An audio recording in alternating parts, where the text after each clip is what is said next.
Cercando di dare uno strumento, un'opportunità, soprattutto a quelli, ai nuovi amministratori, a coloro comunque che, appassionati di politica, vogliono approfondire alcuni temi. Il gruppo consigliare regionale del PD del Friuli Venezia Giulia, insieme alla segreteria del partito, ha avviato un ciclo di formazione. In buone mani 2015 è il titolo dell'iniziativa traslata dall'esperienza nazionale. Con quale scopo? Per dare un'opportunità in vista proprio dell'applicazione delle riforme che abbiamo iniziato a fare in questa regione, proprio ai nuovi amministratori delle nuovi strumenti legislativi che abbiamo votato come Consiglio regionale e che stanno qualificando il lavoro dell'amministrazione guidata da Deborah Serracchiani, che vede nel Partito Democratico il suo pilastro fondamentale. Il Friuli Venezia Giulia, a suo avviso, può ancora avere il ruolo di locomotiva del nord-est e del nord Italia?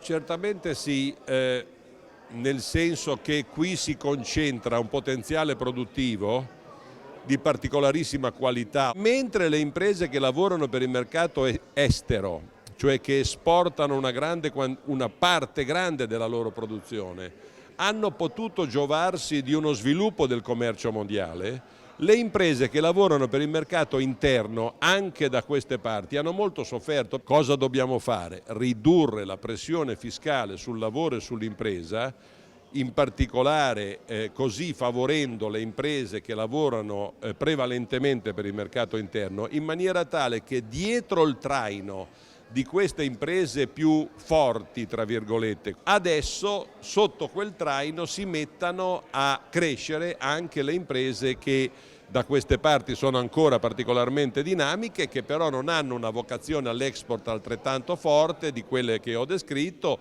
e che non per questa ragione non meritano di diciamo essere sostenute. Cosa fare dunque?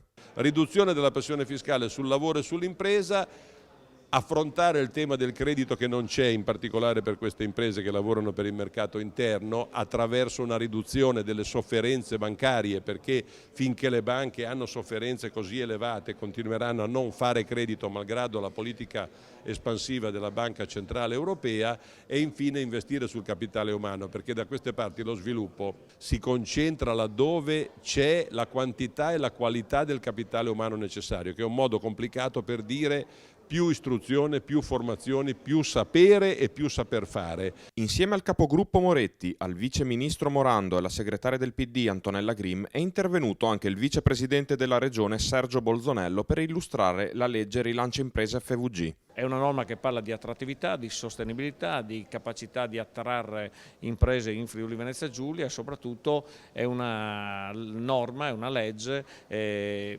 strutturata, quindi che svilupperà la propria